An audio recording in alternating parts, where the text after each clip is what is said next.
If we want to go to heaven, we need a total transformation. We need it as individuals and we need it as a church. And the time has come to speak about these things, because we are told that the straight testimony will cause the shaking.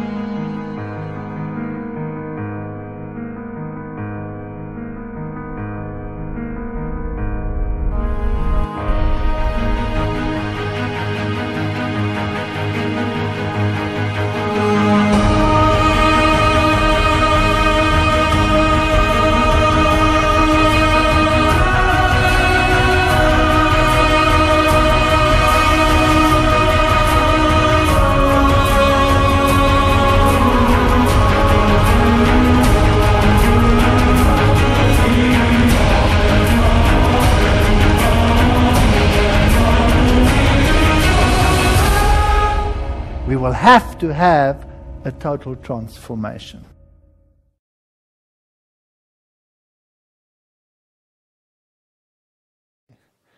I've titled this lecture Nehemiah, Governor of Israel.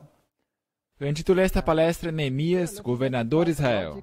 E nós estamos considerando as relações tipológicas, na época em que esses eventos aconteceram, e eu os estou comparando com o que está acontecendo hoje.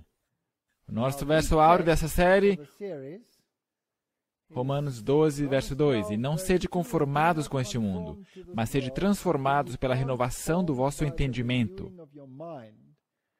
para que experimenteis qual seja a boa, agradável e perfeita vontade de Deus.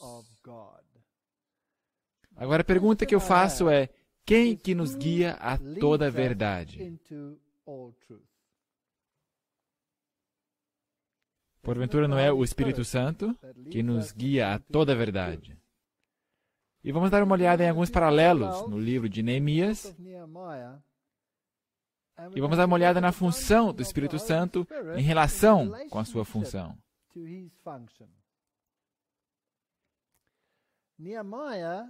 O nome Neemias significa Jeová é nosso Consolador.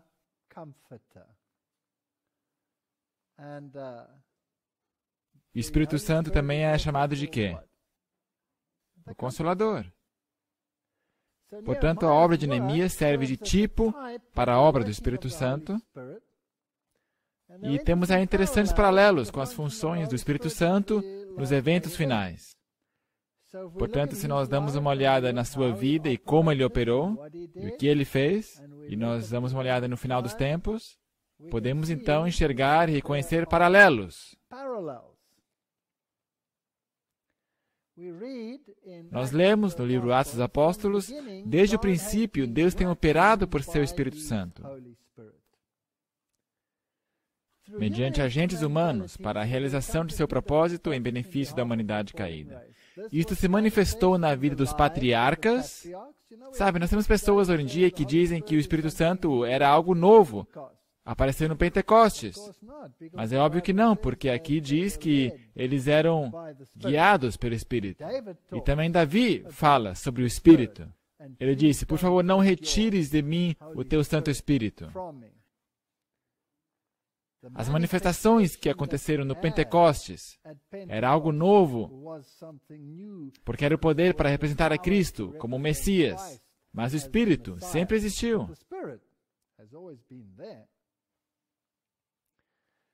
Então, é claro, o Espírito Santo se manifestou na igreja no deserto, no tempo de Moisés.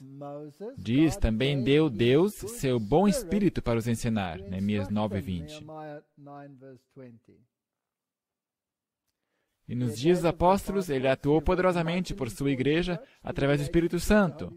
O mesmo poder que susteve os patriarcas, que é Caleb e Josué, deu fé e coragem. Portanto, esta é a obra do Espírito Santo em cada indivíduo. E a Igreja Apostólica foi efetiva por causa do Espírito Santo. Foi mediante o poder do Espírito Santo que, na Idade Escura, os cristãos valdenses ajudaram a preparar o caminho para a Reforma. Foi o mesmo Espírito que deu êxito aos esforços de nobres homens e mulheres que abriram caminho para o estabelecimento das modernas missões e para a tradução da Bíblia para as línguas e dialetos de todas as nações e povos. Portanto, podemos reconhecer que o Espírito Santo estava trabalhando com o povo de Deus. E, portanto, se o Espírito Santo estava operando, eu assumo que todos esses eventos aconteceram baixo a sua direção. Agora, nos dias de Neemias, quando os filhos de Israel trouxeram sobre eles humilhação e aflição com sua apostasia de Deus pela quebra de sua lei, agora, será que o Espírito Santo tem alguma coisa a ver com a lei de Deus?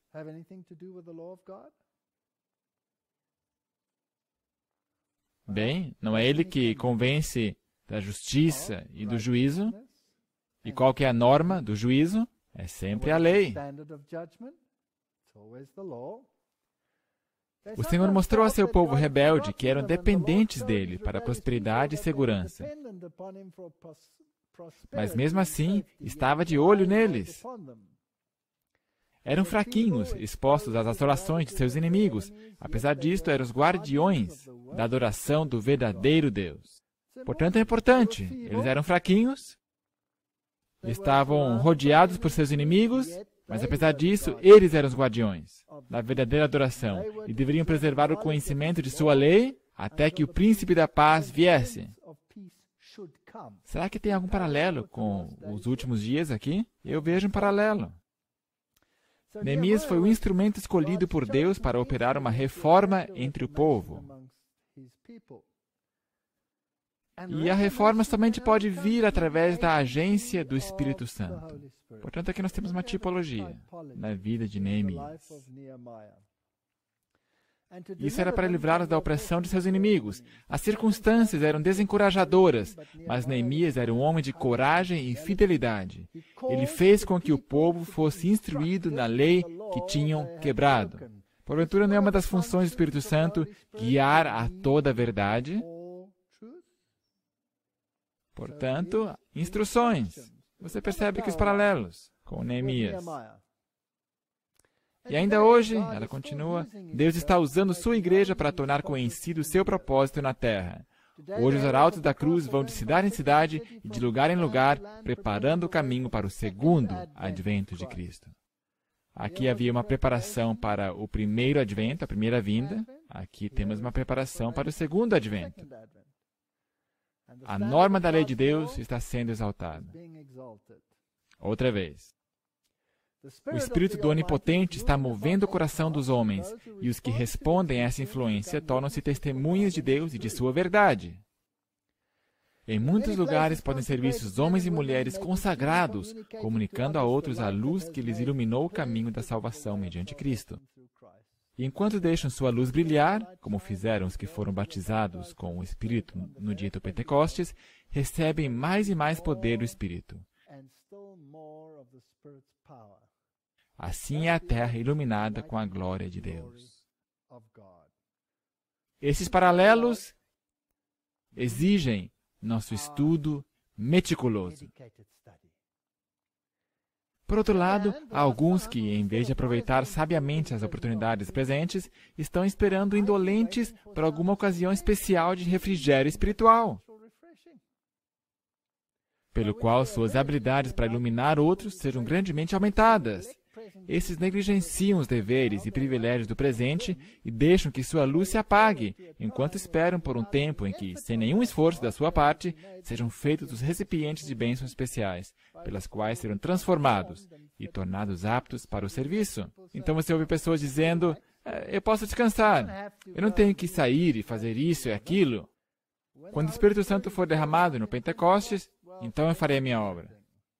Bem, será tarde demais. Se você não fizer agora, também não fará depois. Portanto, demos uma olhada nas lições que podemos tirar da vida de Neemias. O Espírito de Profecia diz, em anos passados falei a favor do plano de apresentar nossa obra missionária e seus progressos aos nossos amigos e vizinhos, e referi-me ao exemplo de Neemias. E agora desejam estar com nossos irmãos e irmãs para que estudem novamente a experiência deste homem de oração, de fé e de são discernimento, o qual ousou pedir a seu amigo, o rei Artaxerxes, auxílio para levar avante os interesses da causa de Deus. Aqui temos alguém que era o copeiro. Hoje em dia, ser copeiro não é uma função muito importante, mas esta era a função importante nos tempos antigos, porque somente alguém que era altamente confiável poderia ser um copeiro, porque envenenavam os reis antigamente. Portanto, o copeiro tinha que ser absolutamente confiável. Se vamos ao Antigo Egito, no tempo de José, havia um padeiro-chefe e havia um copeiro-chefe. Você se lembra disso? Qual dos dois foi restabelecido? Copeiro. Era uma posição de grande responsabilidade. Nós temos os mesmos obstáculos para os líderes hoje que tivemos nos tempos de Neemias. A experiência de Neemias repete-se na história do povo de Deus em nossos dias, diz a senhora White. Portanto, será que temos o direito de fazer esta aplicação tipológica? Me parece que sim, ela continua. Os que labutam na causa da verdade descobrirão que não o podem fazer sem provocar a ira dos inimigos dela. Embora tenham sido chamados por Deus para a obra em que se acham empenhados e seu procedimento seja por ele aprovado, não podem fugir à vergonha e ao escárnio. Nós temos tantos hoje em dia que querem fugir à vergonha e ao escárnio. E a única forma de conseguir isso é comprometendo a mensagem. Porque de que outra forma poderíamos escapar disso? Se você não quer parecer tão diferente, bem, então você poderá fugir à vergonha e ao escárnio. Mas se você fica de pé pela verdade, a Bíblia diz que ela será uma espada e vai causar divisão. Serão denunciados como visionários, indignos de confiança, intrigantes, hipócritas, enfim, tudo que sirva ao propósito de seus inimigos. As coisas mais sagradas serão apresentadas em uma luz ridícula, a fim de divertir os ímpios. Uma pequena dose de sarcasmo e humor vulgar, unidos à inveja, ciúmes, impiedade e ódio, é suficiente para instigar o riso do escarnecedor profano. Portanto, você acumula escárnio sobre a mensagem de Deus. Essa é uma tática que encontramos hoje. E esses gracejadores presunçosos afiam mutuamente seu engenho, encorajando-se reciprocamente em sua obra blasfema. O desprezo e a zombaria são de fato penosos para a natureza humana, mas têm que ser suportados por todos os que são fiéis a Deus. Podemos também tirar uma lição da vida de Pedro. Quando Pedro foi atacado por um exército, ou melhor, se sentiu atacado por um exército, que vinha prender Jesus, qual foi a sua reação? Desembainhou sua espada e cortou uma orelha. E Jesus reparou o estrago. Pedro, nesse momento, estava sujeito a zombaria, escárnio. E qual foi sua reação? Ele amaldiçoou o seu Senhor. Ele amaldiçoou o seu Senhor. É mais difícil suportar isso do que enfrentar um exército. É política de Satanás desviar assim as almas de fazermos a obra que o Senhor lhes impôs. Não devemos nos desencorajar. E Neemias é um modelo para a igreja dos últimos dias. Portanto, chamados de Neemias modernos, diz o Espírito de Profecia. Carecemos hoje de Neemias na igreja, não de homens capazes de pregar e orar apenas, mas de homens cujas orações e sermões sejam animados de firme e sincero propósito. Precisamos disso hoje. O procedimento seguido por esse patriota hebreu na realização de seus planos devia ser ainda adotado pelos pastores e dirigentes. Havendo eles delineado seus planos, deveriam expô-los perante a igreja de maneira que eles atraíssem o interesse e a cooperação. Fazer que o povo compreenda os planos e tome parte na obra, e hão de se interessar pessoalmente em sua prosperidade. Não é suficiente simplesmente pregar. Nós não vamos no sábado para a igreja para simplesmente escutar um sermão e depois voltar para casa. Aonde está o firme e sincero propósito? Para alcançar alguma coisa na causa de Deus. O êxito que acompanhou os esforços de Neemias mostra o que podem realizar a oração, a fé e uma ação sábia e enérgica. A fé viva impele para a ação enérgica. O povo refletirá, em alto grau, o espírito manifestado pelo dirigente. Se os dirigentes, professando crer nas solenes e importantes verdades que devem provar ao mundo hoje, não manifestem zelo ardente em preparar o povo que subsista no dia de Deus, podemos esperar que a igreja seja descuidada, indolente e amante dos prazeres. Nós também lemos, a congregação raramente se eleva acima das normas e padrões do pastor. Isso é simplesmente um fato. Costuma ser assim, por algum estranho motivo. Se nós consideramos João capítulo 14, nós podemos encontrar a história da ação do Espírito Santo intrincados nesses versículos. Se me amais, guardai os meus mandamentos. É interessante que ele comece com esta admoestação, antes de ele entrar no assunto do Espírito Santo. Se me amais, guardai os meus mandamentos. E eu vou rogar ao Pai, e Ele vos dará outro Consolador. Condição? Ação. Para que fique convosco para sempre. O Espírito de verdade, que o mundo não pode receber. Verdade. Vos guiará a toda a verdade. Que o mundo não pode receber, porque não vê nem o conhece, mas vós o conheceis, porque habita convosco e estará em vós. Não vos deixarei órfãos, não vos deixarei sem consolo. O que estava lá no nome de Neemias? O significado? Deus, o Consolador. Jeová, Consolador. Não vos deixarei sem consolo, voltarei para vós. Mas aquele Consolador, que é o Espírito Santo, que o Pai enviará em meu nome, ele vos ensinará todas as coisas e vos fará lembrar de tudo quanto vos tenho dito.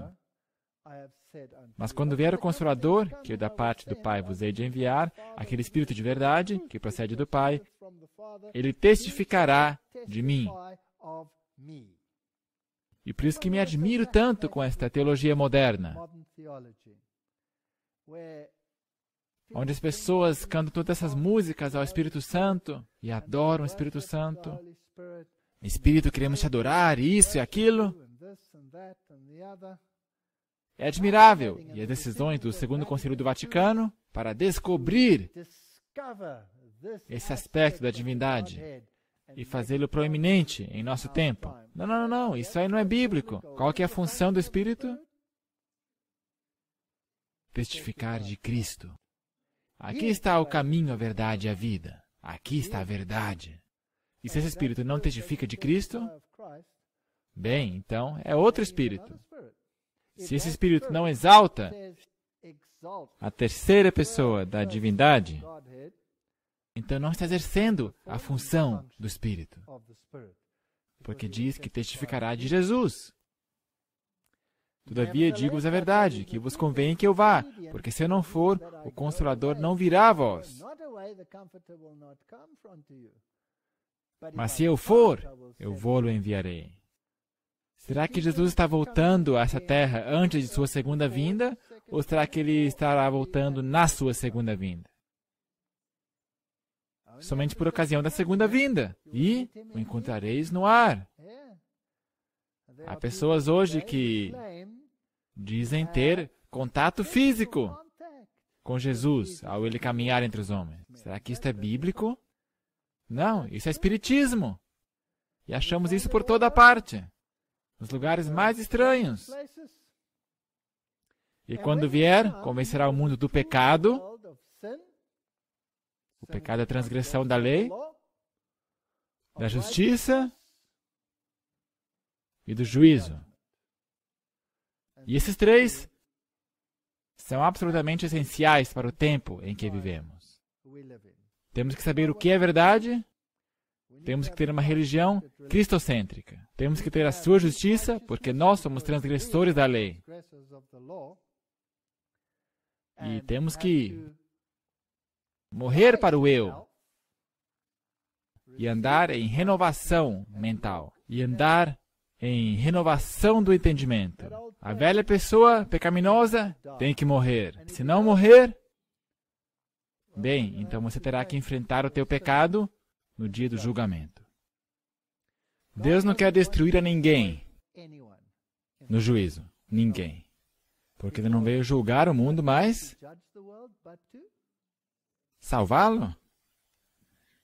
Nosso Deus é um fogo devorador.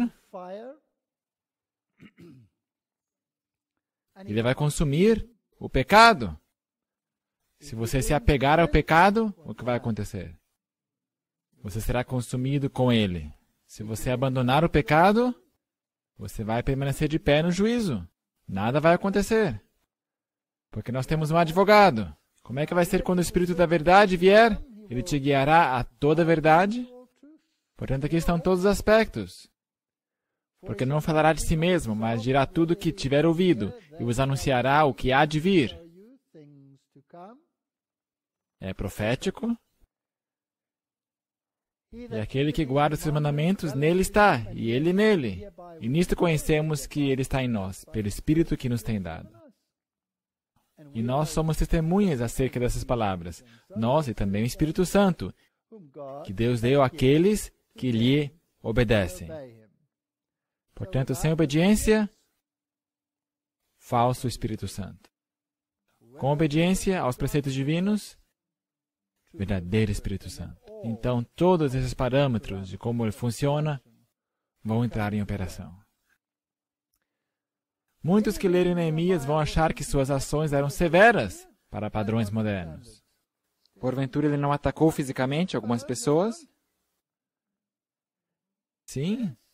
Não elaborou ele regras relativamente duras em relação às suas ações, em relação ao dia de sábado, ou com respeito às suas relações com os outros, ou mesmo em suas relações matrimoniais com as outras nações ao seu redor? Não tomou ele algumas decisões severas demais pelos padrões de hoje, para os quais ele pediu a bênção e a honra de Deus sobre essas coisas? Ok, muito bem, então muitas pessoas vão achar que suas ações foram severas. Mas é porque o pecado se tornou menos pecaminoso. Nós fomos anestesiados. O pecado se tornou elegante. Em vez de viver à altura do claro testemunho da palavra de Deus, inventaram outro Deus, que não faz diferença entre pecado e a justiça. E eles substituem sentimentos por fé. Esse é o problema que nós temos no mundo hoje. Neemias é um tipo do Espírito Santo em sua função de guiar a toda a verdade. Será que ele pode transigir com a verdade, rebaixar o padrão, sim ou não? Certamente que não. É certo que não. Tem que haver uma clara distinção entre certo e errado. No grande conflito nós lemos: Satanás bem sabe que todos quantos ele puder levar a negligenciar a oração e o exame das Escrituras serão vencidos por seus ataques. Portanto, inventa todo artifício possível para ocupar a mente. Isso faz o pecado menos pecaminoso. Avivamentos populares são muitas vezes levados a efeito por meio de apelos à imaginação, excitando-se as emoções, satisfazendo-se o amor ao que é novo e surpreendente. Será que precisamos disso na igreja hoje? Aqui estão as ruínas do Palácio Real, onde Neemias serviu como copeiro. Nós lemos em Neemias 1, verso 1, as palavras de Neemias, filho de Acalias. E sucedeu que no mês de Quislev, no ano 20º, estando eu em Suzã, a fortaleza. É o mesmo lugar onde Mardoqueu viveu. Tem muita história nesse lugar. Muita história. E veio Anani, um dos meus irmãos, ele e alguns de Judá, e perguntei-lhes pelos judeus que escaparam e que restaram do cativeiro, e acerca de Jerusalém. E disseram-me, os remanescentes, será que temos algum ponto de conexão aqui? Eu penso que há. Os remanescentes que ficaram do cativeiro lá na província estão em grande miséria e desprezo. E o muro de Jerusalém fendido. Muro representa lei, foi pisada, e as suas portas queimadas a fogo. Não há julgamento, não há nenhum sistema justo. E sucedeu que, ouvindo eu essas palavras, assentei-me e chorei, e lamentei por alguns dias. E estive jejuando e orando perante o Deus dos céus. Tipo, antítipo. Os muros estão derrubados hoje, os portões estão arruinados. Solução: lamentar, chorar, jejuar, orar. A oração, de novo, como a oração de Daniel, foi uma oração inclusiva. E disse-me, Senhor, Deus dos céus, Deus grande e terrível. Não terrível no sentido de mal, incrível, admirável, grande Deus, que guarda aliança e benignidade para com aqueles que o amam e guardam seus mandamentos. Você vê aqui algum padrão similar do que nós acabamos de ler em São João 14? Você vê alguma relação aqui? Estejam, pois, atentos os teus ouvidos e os teus olhos abertos para ouvires a oração do teu servo, que eu hoje faço perante ti, dia e noite, perante os filhos de Israel. Portanto, o que deveríamos fazer nas circunstâncias em que vivemos hoje? Orar dia e noite pelos filhos de Deus, teus servos, e faça confissão pelos pecados dos filhos de Israel. Nós precisamos de introspecção que temos cometido contra ti. Também eu e a casa de meu pai temos pecado. Portanto, aonde começamos com esta introspecção? De acordo com Neemias. Aqui. Portanto, esta é a função do Espírito Santo. Não tanto olhar para lá, mas olhar para cá. Olhar para dentro e orar pelos irmãos. De todo nos corrompemos contra ti, e não guardamos os mandamentos, nem os estatutos, nem os juízos, que ordenaste a Moisés, teu servo. Esse é o estado da igreja. Lembra-te, pois, da palavra que ordenaste a Moisés, teu servo, dizendo, se transgredirdes, eu vos espalharei entre os povos. Mas se vós vos converteres a mim, e guardares os meus mandamentos, e os cumprirdes, mesma coisa que João. Se me amares, guardareis meus mandamentos, e orarei ao Pai, e Ele vos enviará o Consolador.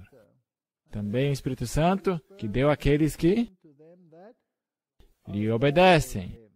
Obediência, vez após vez após vez.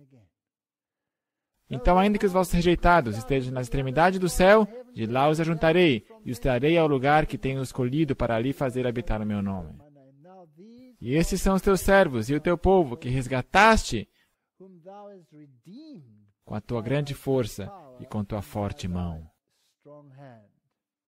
Redenção. Redenção está em quem? Em Cristo. É a função do Espírito Santo. Testificar de Jesus. São todos paralelos. Neemias é um tipo do Espírito Santo. Senhor, estejam, pois, atentos os teus ouvidos à oração do teu servo e à oração dos teus servos que desejam temer o teu nome. E faze prosperar hoje o teu servo, e dá-lhe graça perante este homem. Era então eu, o copeiro do rei. Ele então iria pedir ao rei, e iria pedir-lhe favores. Ele não testificará de si mesmo, ele virá. Agora vamos ver como ele opera. Sucedeu, pois, no mês de Nisan, no ano 20º do rei Artaxerxes, que estava posto vinho diante dele. E eu peguei o vinho e o dei ao rei. Porém, eu nunca estivera triste diante dele. Portanto, ele manteve a sua pose perante o rei. E o rei me disse: por que está triste o teu rosto? Pois não estás doente. Não é isto senão tristeza de coração. Então temi sobremaneira. Neemias 2, verso 3. Ele estava assombrado. Ele iria pedir alguma coisa, porque o rei lhe deu a oportunidade. Então disse ao rei: viva o rei para sempre. Como não estaria triste o meu rosto, estando a cidade, o lugar dos sepulcros de meus pais, assolada, e tendo sido consumidas as suas portas a fogo? E o rei me disse então: que me pedes agora? Então orei ao Deus dos céus. Interessante. O rei lhe pergunta, mas ele ora a Deus. O pedido de Neemias é atendido pelo rei, ele recebe autoridade por cartas, e uma escolta de soldados para apoiá-lo em sua missão. Sua prudência em exercer tal autoridade é notável para a sua posteridade. Agora, nós podemos aprender uma lição na igreja hoje do que está acontecendo agora. Então fui aos governadores além do rio e deles as cartas do rei. Portanto, ele agora está indo com autoridade, com uma escolta militar. Ele recebeu cartas do rei, dando-lhe autoridade. Ele chega aos governadores de Jerusalém. O rei mandou capitães dos exércitos, com Neemias, cavalos, cavaleiros, um bom apoio. E agora vamos ver alguns paralelos interessantes. Nós temos que encontrar esses paralelos na igreja hoje. Sambalate, o Horonita. Aqui está um estrangeiro. Tobias, o servo, Amonita, outro estrangeiro. Lhes desagradou extremamente que alguém viesse a procurar o bem dos filhos de Israel. Quando o Espírito começa a se mover entre o povo de Deus, quem que vai ficar bravo? Os estrangeiros. E cheguei a Jerusalém e estive ali 3 dias. E de noite me levantei, eu e poucos homens comigo, e não declarei a ninguém o que meu Deus me pôs no coração para fazer em Jerusalém. Porventura não tinha ele cartas de autoridade? Sim. Agora ele vai de noite. Ele está trabalhando de forma circunspecta, quieta, por trás dos bastidores. E não havia comigo animal algum, senão aquele em que eu estava montado. Portanto, ele não fez um show. Gentilmente. Não por força, nem por poder, mas pelo meu Espírito, diz o Senhor. E de noite saí pela porta do vale, e para o lado da fonte do dragão, e para a porta do monturo, e contemplei os muros de Jerusalém, que estavam fendidos, e as suas portas, que tinham sido consumidas pelo fogo. Portanto, ele faz um levantamento dos danos. Ele registra os danos. Então lhes disse: bem vedes vós a miséria em que estamos, que Jerusalém está assolada, e que as suas portas têm sido queimadas a fogo. Vinde, pois, e reedifiquemos o muro de Jerusalém, e não sejamos mais um opróbrio. Uau! Aqui está uma lição para nós. Como é que devemos trabalhar? Para retificar os erros em nossa igreja. Trabalhar de uma forma circunspecta, sábia, não com uma tempestade militar, Nós temos que ser prudentes como as serpentes e puros como as pombas. Então ele vem e solicita às pessoas: vinde, construamos os muros, para que não sejamos mais um opróbrio.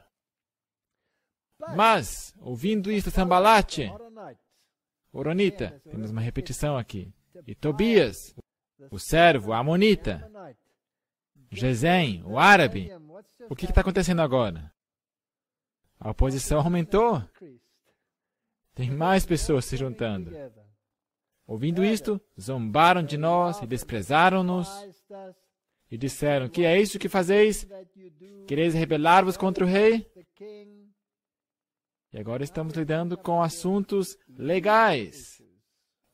Não há nada que eles realmente possam fazer, porque Neemias traz consigo cargos de governador, mas o negócio está ficando preto.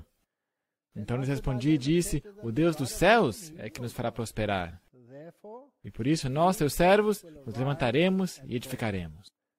E agora note bem: mas vós não tendes parte, nem justiça, nem direito, nem memória em Jerusalém. Ou vocês estão com ele, ou estão contra ele. Você não pode ficar em cima do muro. Agora, eram essas pessoas totalmente divorciadas do povo de Deus? Não. Estavam intimamente relacionados. Nós já vamos ver em um momento como. Portanto, no final dos tempos, teremos pessoas que lutarão contra a obra, que estão intimamente relacionados com os filhos de Deus.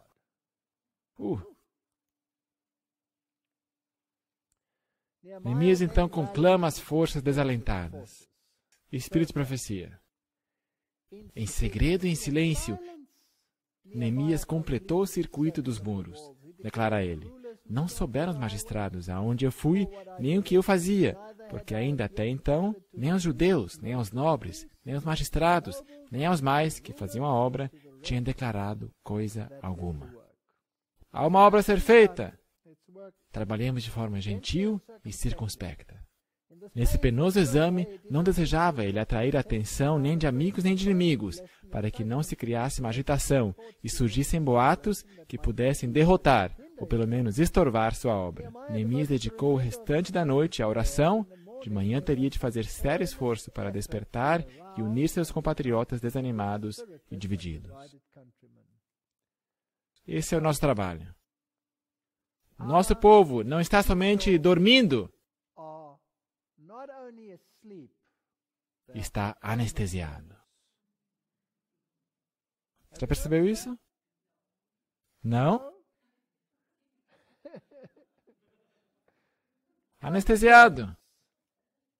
E nós teremos que demonstrar um sério esforço para despertar e unir. Essa é a nossa igreja, sem espírito e dividida. Não será fácil. Eu gosto desses paralelos, porque esses paralelos foram escritos para nossa admoestação e tornam a batalha real. Nós vemos a tipologia, podemos vê-lo acontecendo em nosso próprio meio e trazem esses capítulos à vida. Embora Neemias estivesse no desempenho de uma comissão real que requeria que os habitantes cooperassem com ele na reconstrução dos muros, nós temos uma comissão também. Não se enganem. Nós temos o apoio do Espírito de Profecia em todas as coisas referentes a qual deve ser a nossa mensagem, as 3 mensagens angélicas, como devem ser apresentadas, como reparar os muros e as brechas, quem são os inimigos. Temos nós tudo isso aí documentado, sim ou não? Se o povo da igreja quer se aproveitar disso ou não, nós temos autoridade. E podemos desbastar o caminho pela frente. Mas Neemias preferiu não confiar no mero exercício da autoridade. Procurou antes ganhar a confiança e a simpatia do povo. Isso é importante. Precisamos de uma nova abordagem na igreja. Nós estamos tão divididos, porque há tão pouca confiança entre os grupos. a simpatia do povo, bem sabendo que uma união de corações, como de mãos, era indispensável. Essas são lições importantes ao êxito na grande obra que empreenderam. Zacarias 4:6, e respondeu-me dizendo, esta é a palavra do Senhor a Zorobabel, dizendo, não por força nem por violência, mas sim pelo meu Espírito, diz o Senhor dos Exércitos. Todas essas facções na igreja, cada uma desconfiando da outra. Vamos ver o que pode ser feito. Então vem o capítulo 3 do livro de Neemias. Nós não vamos entrar em detalhes nesse capítulo, mas ele enumera os trabalhadores, ombro a ombro, estavam junto a ele, em outras palavras, não junto a Neemias, mas cada um perto um do outro. Então enumera todas as pessoas, e esse junto a ele, aquele junto a ele, e mais o outro junto a ele. Cada um tem a sua função específica, indo de pura construção até o intrincado trabalho de ourives.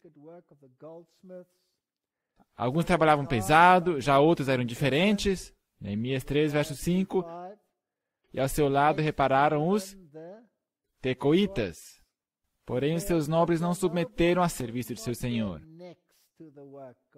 A nova tradução diz, eles não colocaram aí seu ombro. Eles tinham o coração dividido. Mas ele os pegou na muralha. Não foi? Uau! Alguns eram meticulosos. Baruque, filho de Zabai, zelosamente, cuidadosamente, diz a nova King James, trabalhava em outra medida. Então nós temos todos esses indivíduos. Alguns estão animados e os outros empurrando com a barriga. Está bem, mas Neemias os colocou sobre a muralha de vigias. Neemias 4, verso 1, e aconteceu que ouvindo Sambalate, esse homem é uma pedra no sapato. Quando ele ouviu que edificávamos o muro, ardeu em ira. Não pense que não haverá oposição. Se você faz o que é certo e se você prega a mensagem direta, haverá oposição. Se tudo está tranquilo em frente e atrás, então você não está fazendo o seu trabalho. Se indignou muito, escarneceu dos judeus e falou na presença dos seus irmãos e do exército de Samaria. Fascinante. Nós vamos tirar algumas conclusões daqui. Ele era de Samaria.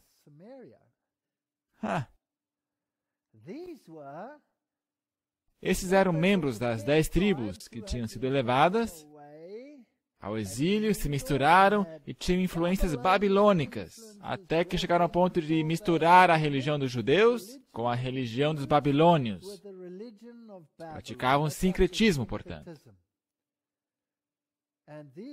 E esses eram os que mais tarde na história construiriam seu templo em oposição ao templo de Jerusalém. Mas Jesus falou que a salvação vem dos judeus. Aqui temos, portanto, sincretismo. Essas pessoas tinham sincretismo. Será que nós temos alguma dessas coisas hoje em dia?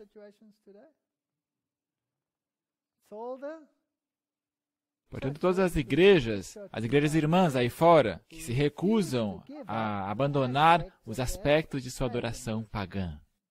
Portanto, guardam as festas pagãs, guardam os dias pagãos, não entram em harmonia com os mandamentos de Deus.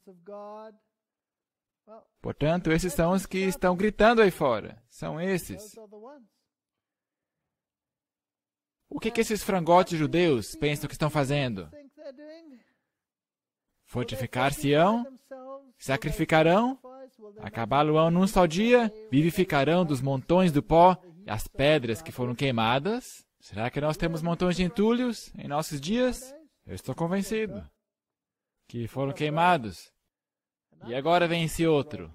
Tobias, o amonita, estava com ele. Ele tinha um aliado. E disse, ainda que edifiquem, contudo, vindo uma raposa, derrubará facilmente o seu muro de pedra. Portanto, em seguida, a oração de Neemias é relatada. Qual que é a sua resposta a essa crescente oposição?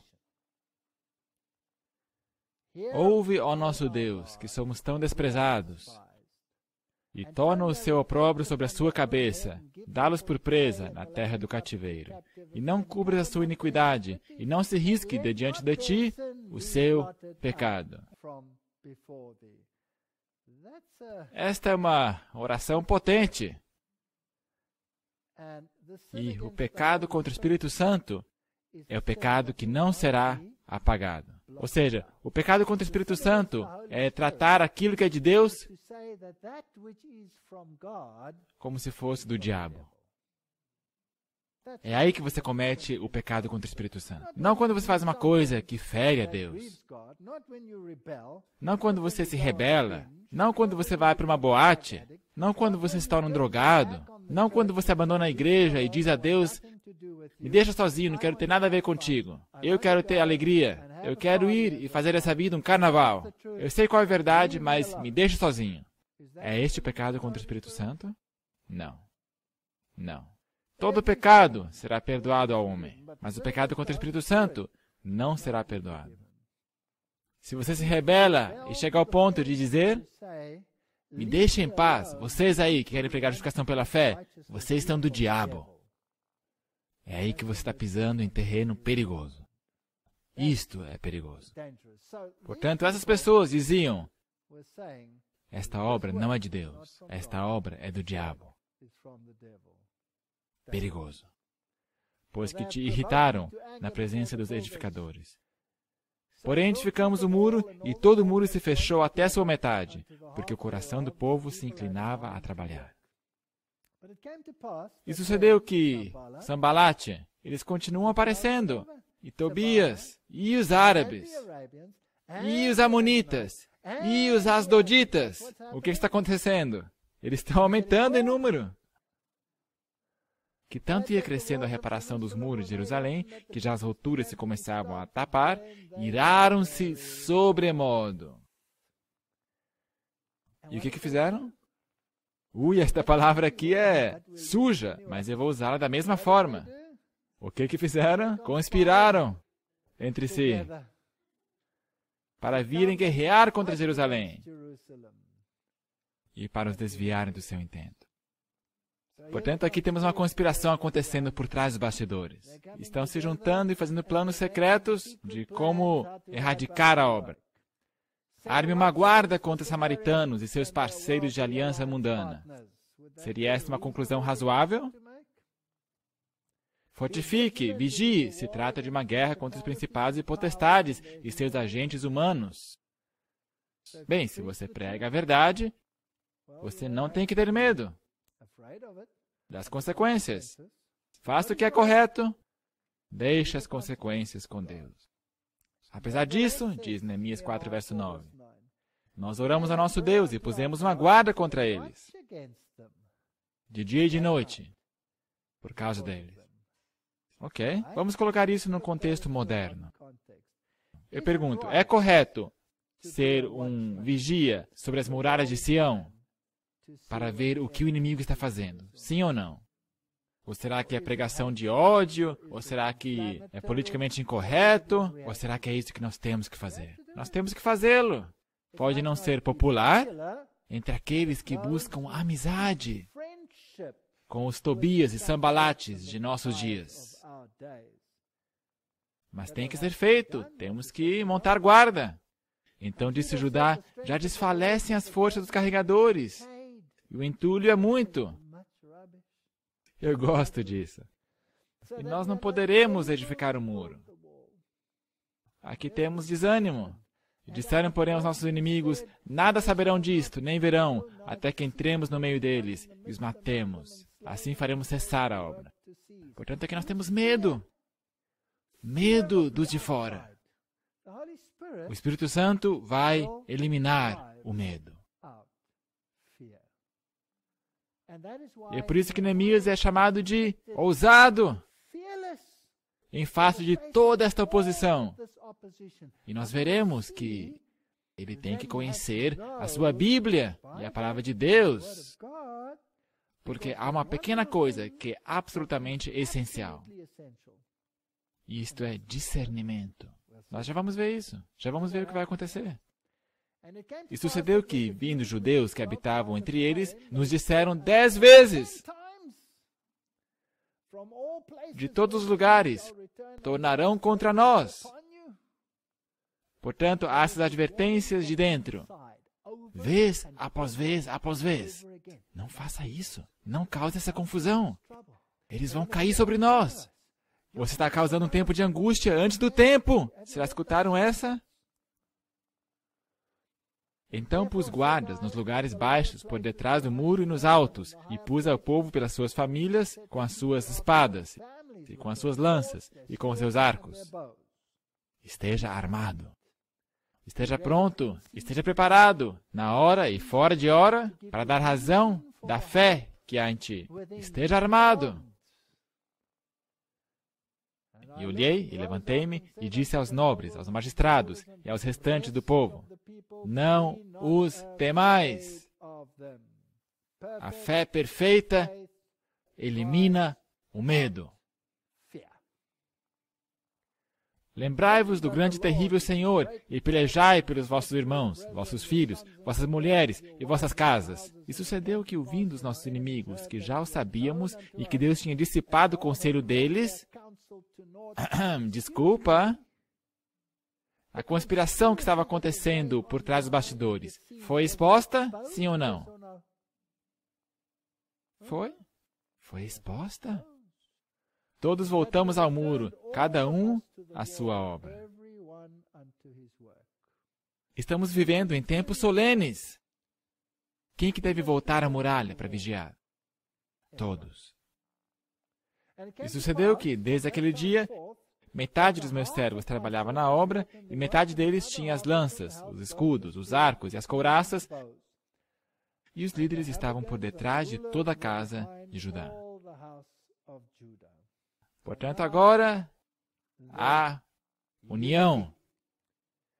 Os que edificavam o muro, os que traziam as cargas e os que carregavam, com uma das mãos fazia a obra e na outra tinha as armas. Você tem que estar fortificado com a palavra de Deus. Porque eles nos vão provar. Nós vamos ter um ataque frontal contra a verdade. Os edificadores, cada um trazia a espada cingida aos lombos e edificavam. Se nós não trazemos a palavra de Deus em nossos corações e nossas mentes, a função do Espírito Santo de nos lembrar de todas as coisas vai ir pelo ralo abaixo. E o que tocava a trombeta estava junto comigo. Portanto, nós temos o povo que estava fortificado, os que tocavam a trombeta. E disse eu aos nobres, aos magistrados e ao restante do povo: grande e extensa é a obra, e nós estamos apartados do muro, longe uns dos outros. Esta é uma triste realidade do nosso tempo. Eu volta e meia ligo para o meu amigo, ou meus amigos, eles perguntam: por que vocês estão tão longe? E eles dizem: bem, nós estamos apartados no muro, um longe do outro. Deveria ser assim? Não. Deveria haver uma cadeia entre nós. Não deveríamos estar tão separados. E nos tornamos separados sobre o muro, um longe do outro. Apesar de sermos mais pessoas do que nunca antes, nos teremos mais separados sobre o muro mais do que nunca. As pessoas não querem construir o muro. No lugar onde ouvires o som da buzina, ali vos ajuntareis conosco. O nosso Deus pelejará por nós. Nós temos guardas ao nosso lado. E se você ouvir que há uma crise ali, apresse-se. Assim trabalhávamos na obra, e metade deles tinha as lanças, desde a subida da alva até o sair das estrelas. Também naquele tempo disse ao povo: cada um com o seu servo fique em Jerusalém. Aqui temos uma outra lição.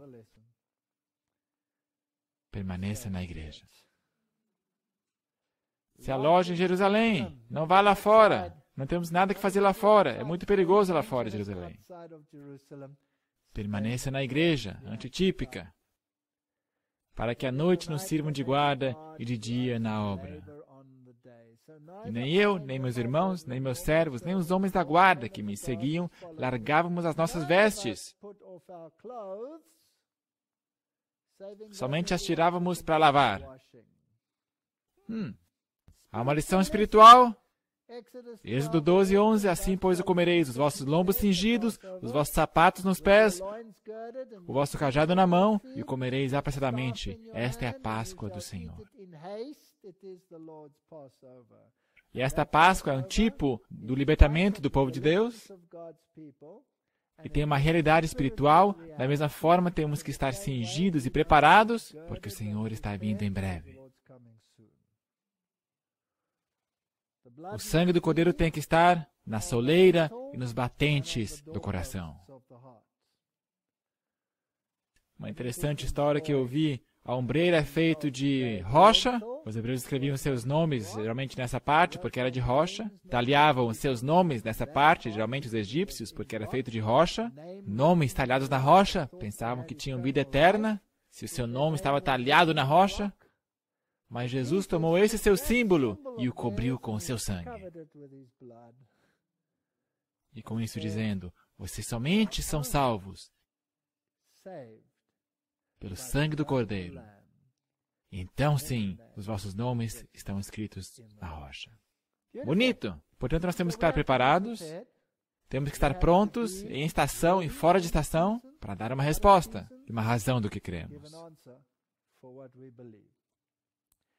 Devemos animá-los a espalhar os livros que tratam de assuntos bíblicos, livros cujos ensinamentos preparam o povo para resistir à prova, tendo cingidos os lombos com a verdade e acesas as lâmpadas. Temos que divulgar a mensagem. Não podemos brincar de igreja. Nosso dever é pregar para o mundo aí fora. Portanto, aqui diz em Efésios 6, no demais, irmãos meus, fortalecei-vos no Senhor e na força do seu poder, revesti-vos de toda a armadura de Deus. Nós acabamos de ler em Neemias a comparação para que possais estar firmes contra as ciladas do diabo, porque não temos que lutar contra a carne e o sangue, mas sim contra os principados e contra as potestades, contra os príncipes das trevas deste século.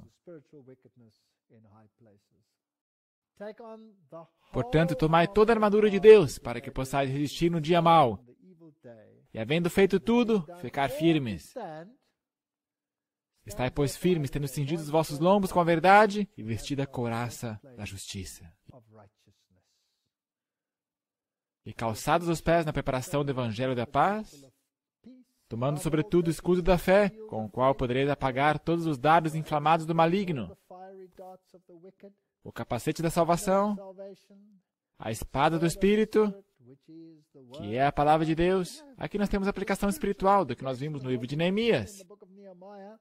Orando em todo o tempo, com toda oração e súplica, no Espírito, e vigiando nisto com toda perseverança e súplica por todos os santos. Permaneça na igreja, continue trabalhando na igreja, orando na igreja.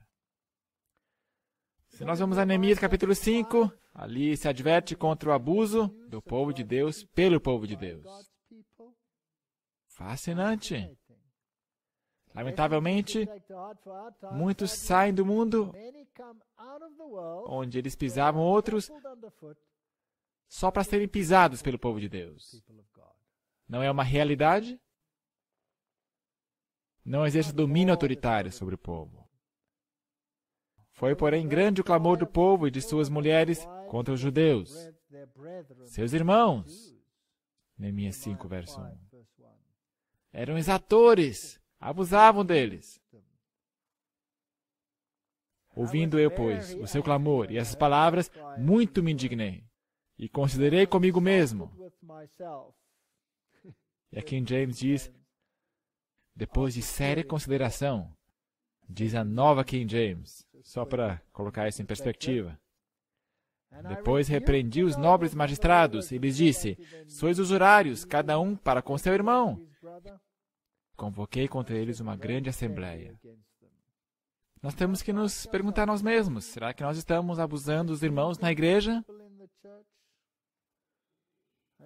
E disse-lhes, nós resgatamos os judeus, nossos irmãos, que foram vendidos às nações, segundo as nossas posses. E vós outra vez venderíeis a vossos irmãos, ou vender-se-iam a nós? Então se calaram e não acharam o que responder. Por experiência própria, eu posso lhe dizer que as pessoas vão tentar usar todos os meios em seu poder para te escravizar. Especialmente alguns dos filhos de Deus tentarão fazer isso. Vocês são agentes livres. Ninguém pode escravizar o outro, seja financeiramente ou espiritualmente. O verso 11. Restituí-lhes hoje, vos peço, as suas terras, as suas vinhas, os seus olivais, as suas casas, como também a 100ª parte do dinheiro, do trigo. Isso era seu imposto, que tinham pedido deles, do moço do azeite, que vós exigis deles. Então disseram, restituí-lhes-emos, e nada cobraremos deles. Faremos assim como diz. Então chamei os sacerdotes e os fiz jurar que fariam conforme esta palavra. Portanto, precisamos de uma séria introspecção na igreja. Temos nós um jogo limpo para com os nossos irmãos? Ou será que os estamos usando e esperando alguma coisa deles que não deveríamos? Também sacudi as minhas vestes e disse, assim sacuda Deus todo homem da sua casa e do seu trabalho que não executar esta promessa. Isso é sério. A nossa relação com os outros tem que estar correta na igreja. Se não for o caso, você será sacudido para fora. E assim será sacudido e vazio. E toda a congregação disse amém. E louvaram o Senhor, e o povo fez conforme esta promessa. Também desde o dia em que me mandou que eu fosse seu governador na terra de Judá, desde o ano 20 até o ano 32 do rei Artaxerxes, 12 anos, nem eu nem meus irmãos comemos o pão do governador. Ele poderia ter recebido o salário do governador, ele foi apontado pelo governador. Ele tinha os papéis do rei, a autoridade.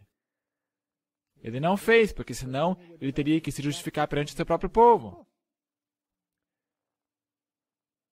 Mas os primeiros governadores, que foram antes de mim, oprimiram o povo e tomaram-lhe pão e vinho, e além disso, 40 ciclos de prata, como também os seus servos dominavam sobre o povo, porém eu assim não fiz, por causa do temor de Deus. Portanto, não usemos o povo de Deus. Capítulo 6, agora vai ficar interessante.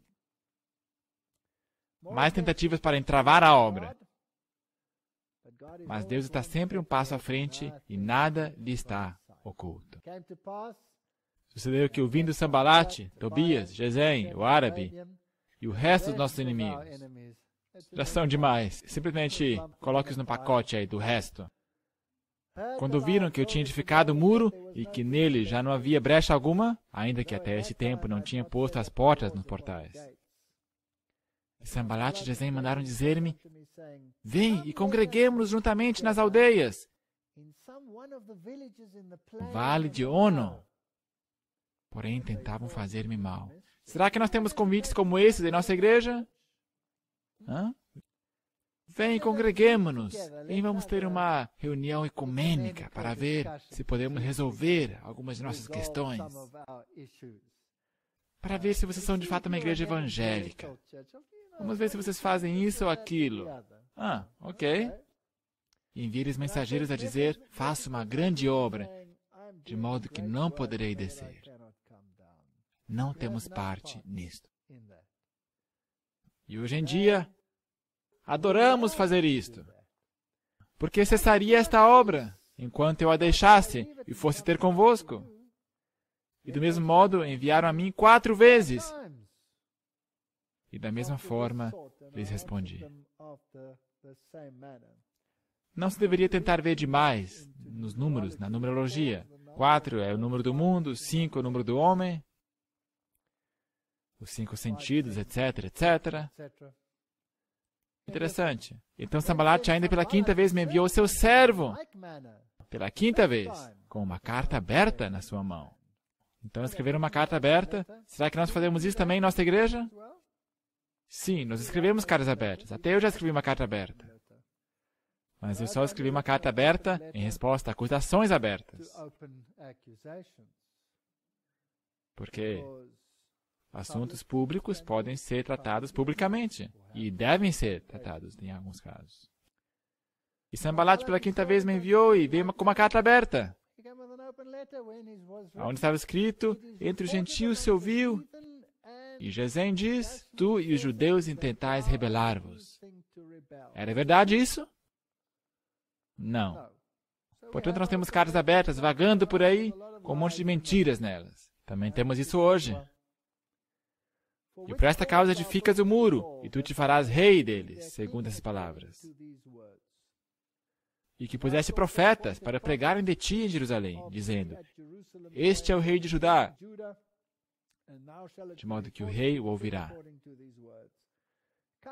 Vem, pois, agora e consultemos juntamente. Portanto, ameaçaram com mentiras. E qual que é a nossa primeira reação? Quando recebemos cartas abertas com um monte de mentiras. Ir lá e negociar. Falar, não. Vem cá, isso aí não é verdade. A realidade é esta, isso, aquilo. Não é o que Neemias fez. Ele falou, estou sobre o muro, eu não posso descer. Eu não vou fazer isso. Porém, mandei-lhes dizer, de tudo que dizes, coisa nenhuma sucedeu, mas tudo teu coração inventas. Então ele respondeu dizendo, desculpa, eu não vou descer do muro, eu não vou ter um encontro com vocês, eu não estou interessado nos seus concílios ecumênicos, o que você diz não é verdade, aqui ó, confira na Bíblia. Mas tudo teu coração o inventas. Porque todos eles procuravam atemorizar-nos, dizendo, as suas mãos largarão a obra, e não se efetuará. Agora, pois, ó Deus, fortalece as minhas mãos. Agora ainda vai ficar mais interessante. Temos um falso profeta, o seu nome é Semaías. Um falso profeta entre eles. Agora, é interessante notar que somente sacerdotes podiam entrar no templo. Havia uma lei. Moisés a tinha escrito. Semaías tinha coligação com Tobias e Sambalate. Havia uma coisa acontecendo aí por trás dos bastidores. E usou sua posição para fazer uma infiltração não ordenada por Deus. Vamos ver o que aconteceu. E entrando eu em casa de Semaías, filho de Delaías, filho de Metabel, que estava encerrado. A New King James diz, informante secreto. Se você for lá na concordância e ver essa palavra encerrado ali, estava trabalhando em sigilo. Estava quietamente manipulando as coisas por trás dos bastidores. Será que haveremos Semaías na igreja nos últimos dias? Sim. Portanto, ele era um informante secreto. Ele tinha ouvido daqueles lá de fora, que estão sentados naqueles concílios. E disse ele, vamos juntamente à casa de Deus. Será que esse convite parece um bom convite? Está bem, você não quer vir aí para fora? Então venha para dentro. E agora veremos quão importante é ter discernimento e de conhecer os requerimentos de Deus. Ninguém, a não ser os levitas, eram permitidos estarem no templo. Agora, era Neemias um levita? Não. Ok. Vamos ao meio do templo. E fechemos as portas do templo, porque virão matar-te. Que carinha esperto. Sim, de noite virão matar-te. Portanto, vamos nos encontrar no templo. Isso aí vai ser uma casa segura. Porém, eu disse, um homem como eu fugiria? E quem há como eu que entre no templo para que salve sua vida? De maneira nenhuma entrarei. E percebi que não era Deus que o enviara, mas essa profecia falou contra mim, porque Tobias e Sambalate o subornaram. Como é que ele percebeu que esse convite não era de Deus? Ele conhecia sua Bíblia. Ele conhecia sua Bíblia. Ele sabia que um não-levita não podia entrar no templo. Portanto, esta proposta não poderia ser de Deus, mas do diabo. Nós temos que conhecer nossa Bíblia. Temos que conhecê-la.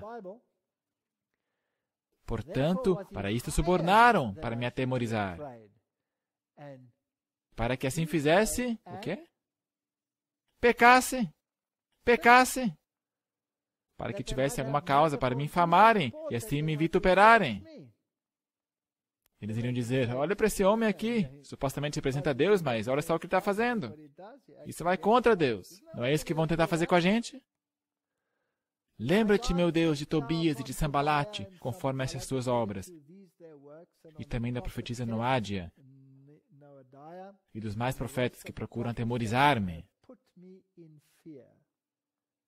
Acabou-se, pois, o muro aos 25 do mês de Elul, em 52 dias.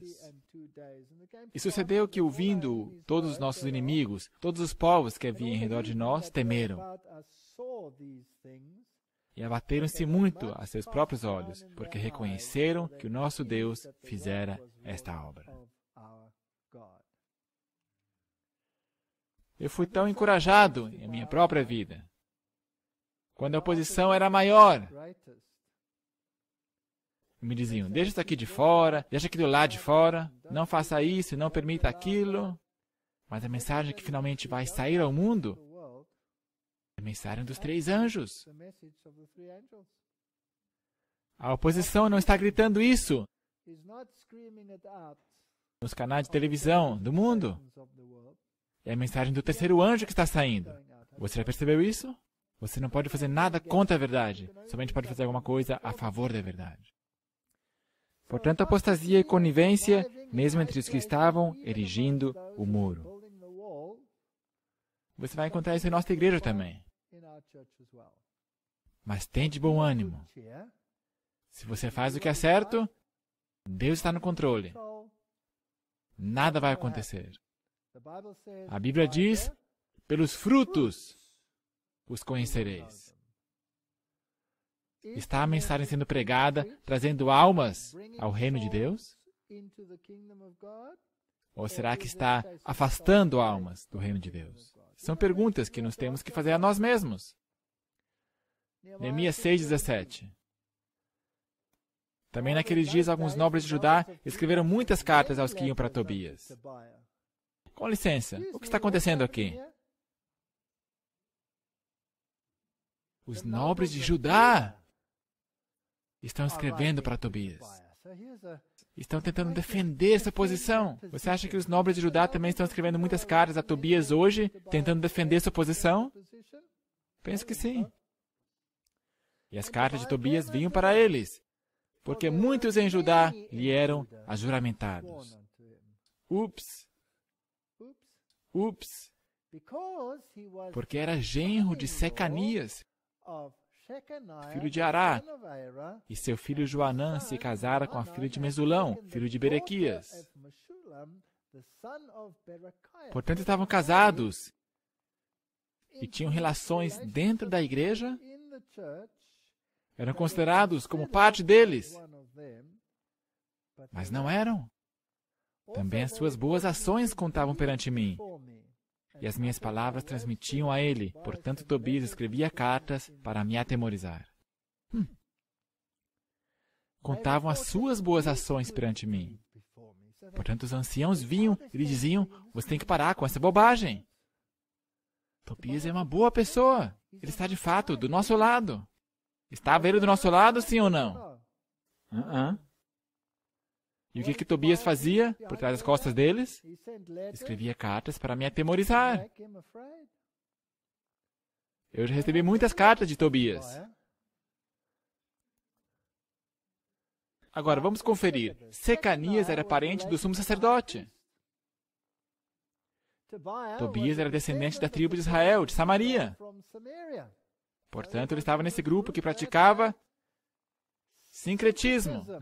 Verdade e erro misturados. E se unir aos amonitas. Os sacerdotes tinham tomado esposas estrangeiras. E nós vamos ver no capítulo 13 que vai ficar muito interessante. Tobias arranja um quarto nos aposentos do templo durante a estadia temporária de Neemias nas cortes persas. Agora, está isso de acordo com a lei? Não. O capítulo 7 trata de planos para repovoar Jerusalém. Lembre-se que Jerusalém está vazia. Será que é o plano de Deus repovoar Jerusalém hoje? Sim ou não? Portanto, em nossos dias, tais planos também serão acolhidos com oposição. Além disso, Deus tem um fiel registro da genealogia daqueles que o amam e lhes são fiéis. Nós sabemos disso. Neemias 7, verso 4. E era cidade larga de espaço e grande, porém pouco povo havia dentro dela, e ainda as casas não estavam edificadas. Restaurador de brechas, edificadores da cidade. Isso aí somos nós. Verso 5. Então meu Deus me pôs no coração que ajuntasse os nobres, magistrados e o povo para registrar as genealogias. E achei o livro da genealogia dos que subiram primeiro, e nele estava escrito o seguinte. Então ele dá toda essa genealogia. Deus tem um registro também de todas as pessoas na cidade. E a cidade tem que aumentar. Capítulo 8. Fala de reformas religiosas e serve de tipo para as reformas requeridas em nossos dias. E temos que ser gentis e circunspectos para ver do que tratam. E Esdras, o escriba, estava sobre um púlpito de madeira. Portanto, ele está sendo elevado ligeiramente.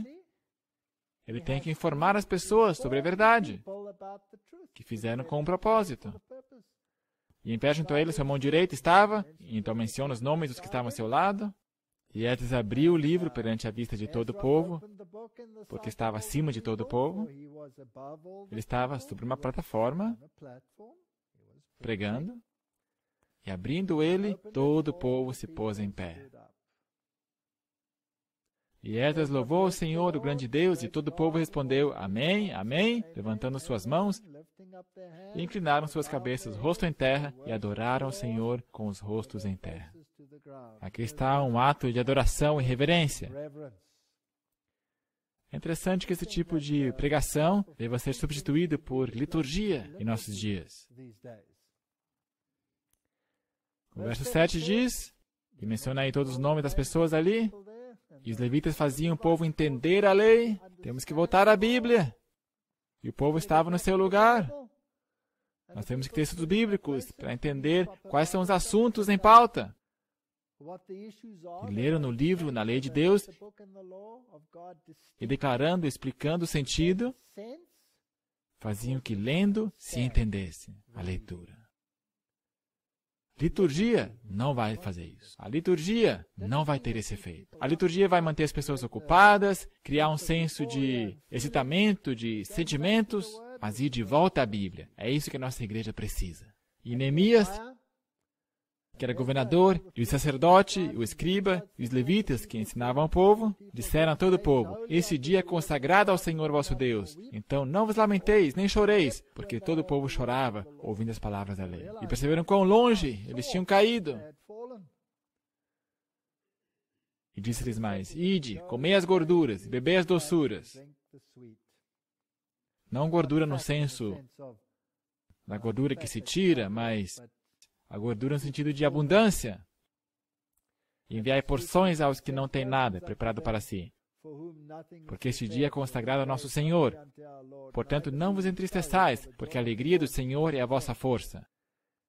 Este é um grande momento, de fato, quando descobrimos a verdade, que fazem desta igreja o que ela é. Quando voltamos às grandes verdades e pilares do Adventismo. Então esta igreja vai voltar a ter vida. Estaremos tristes pelos erros, e teremos grande alegria por saber o porquê nós somos quem nós somos hoje. Eu estava pregando uma vez num país europeu e veio falar comigo uma moça. Ela estava chorando.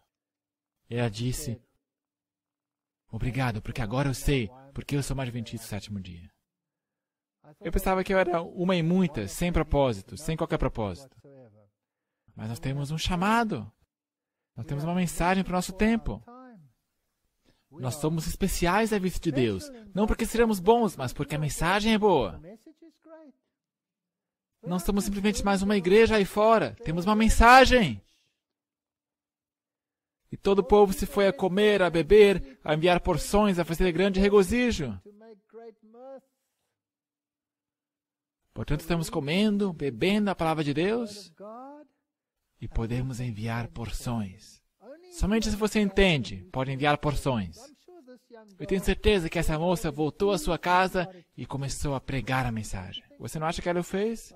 Eu penso que sim. Porque entenderam as palavras que lhes fizeram saber. Temos que voltar a ter uma fé inteligente.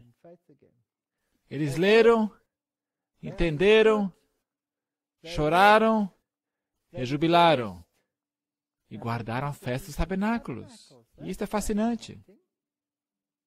Esta é a segunda vinda. Representa a segunda vinda. E acharam escrito na lei que o Senhor ordenara pelo ministério de Moisés que os filhos de Israel habitassem em cabanas, na solenidade da festa, no 7º mês, e toda a congregação dos que voltaram do cativeiro fizeram cabanas e habitaram nas cabanas. Esta é a expectação da segunda vinda do Senhor. Hoje as pessoas querem guardar literalmente as festas. Eles querem voltar, de forma literal, a guardar todas as festas. Quando as primeiras festas do sistema judeu apontavam para Jesus Cristo, e para a sua morte, e para o seu descanso no sepulcro, e para a sua ressurreição, e para o Pentecostes, que simboliza o derramamento do Espírito Santo, pregando a Cristo como Salvador do mundo, e Messias, será que esse Espírito Santo cessou? Sim ou não? Não, não cessou. Portanto, essa festa está cumprida até nossos dias. Não podemos guardar essa festa como um dia especial.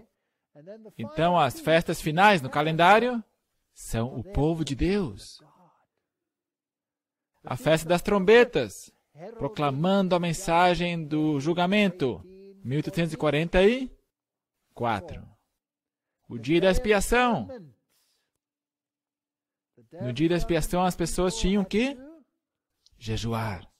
Quer dizer que eles não comiam carne. Este era o jejum de Israel. E nesta hora, se eles não estavam em dia, eles eram cortados do meio do povo. Em outras palavras, nós temos que permanecer no acampamento de Israel. E nós temos que viver a vida do dia antitípico de expiação. Portanto, o dia antitípico de expiação se cumpriu na igreja. Dentro da igreja. E nós temos que anunciar a grande mensagem da segunda vinda. Esta é a mensagem do Elias antitípico. Aplanai o caminho para o Senhor. Portanto, essas festas todas estão cumpridas na igreja. Portanto, Cristo, as primeiras 4 festas, a sua noiva, as últimas festas. Portanto, aqui estavam sentados em cabanas. Tinham uma expectação da segunda vinda do Senhor. Estava perto. Estava às portas. Porque nunca fizeram assim os filhos de Israel desde o dia de Josué, filho de Num, até aquele dia. E houve muito grande alegria. É um truque ecumênico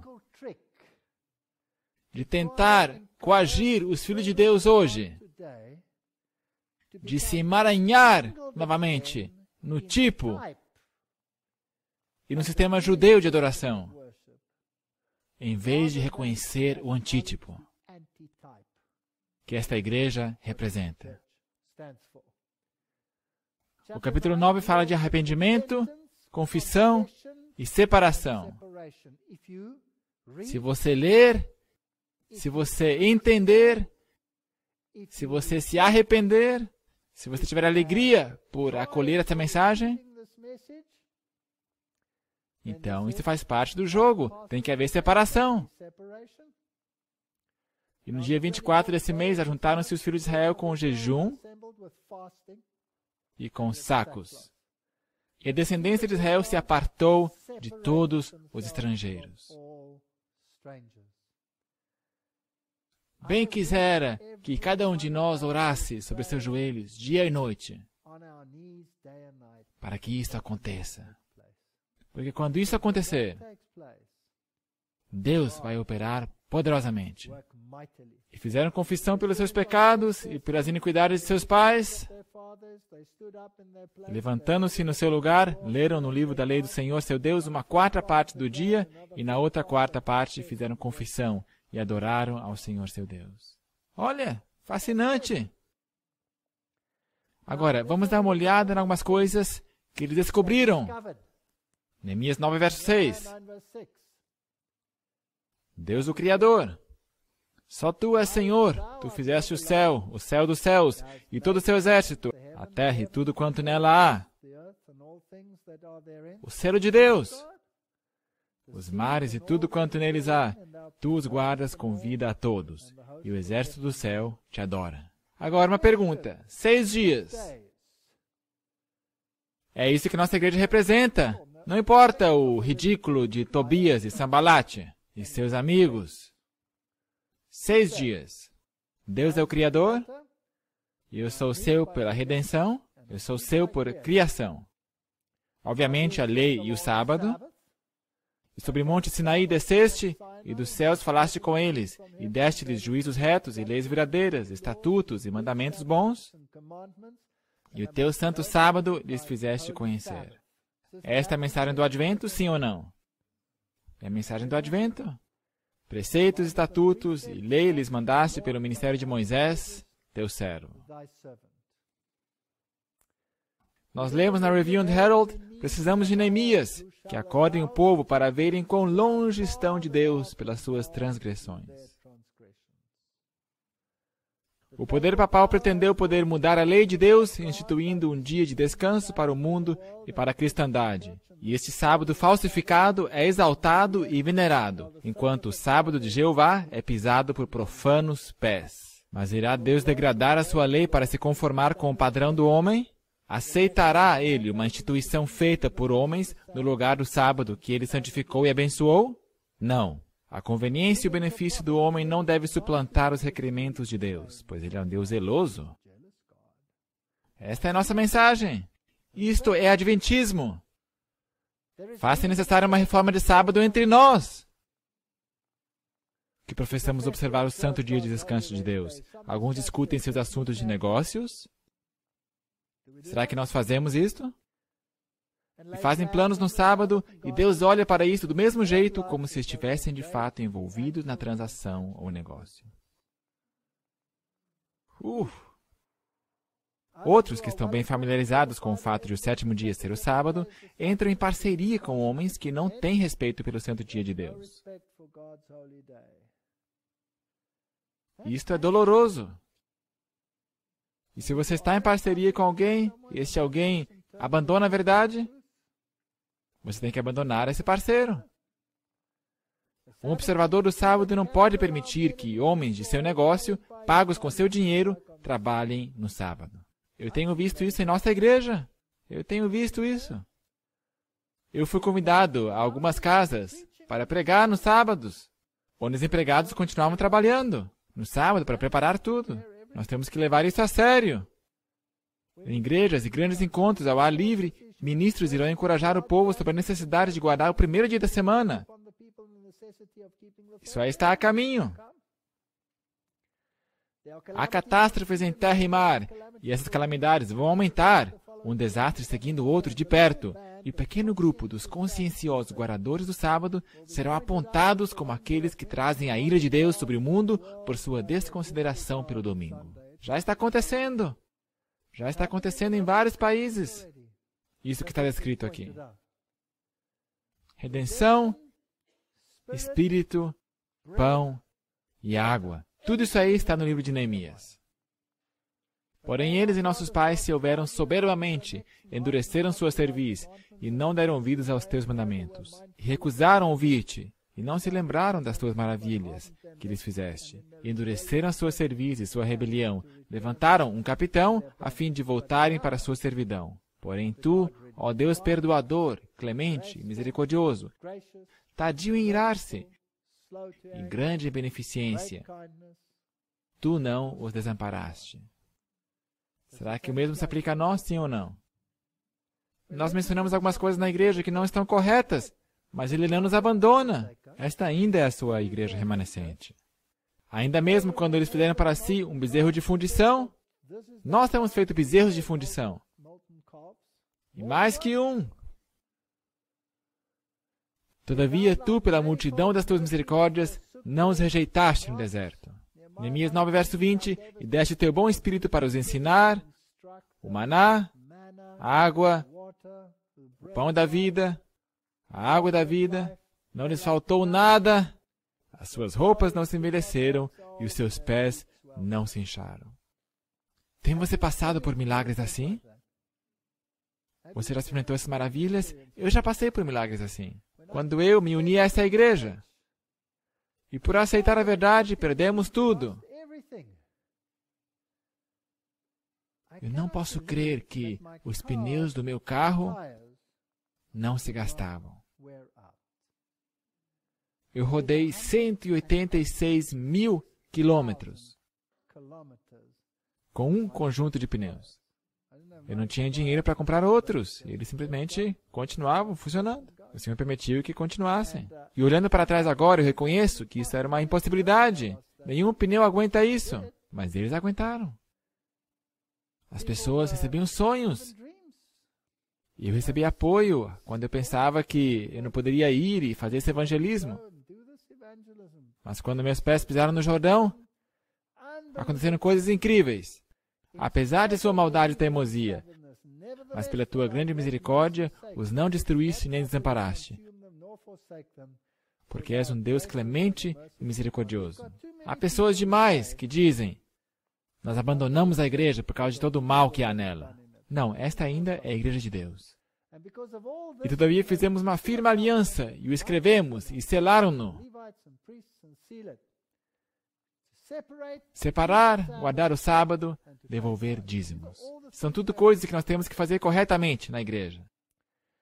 Firmemente aderiram a seus irmãos, os mais nobres entre eles, e convieram num anátema e num juramento de que andariam na lei de Deus, que foi dada por Moisés.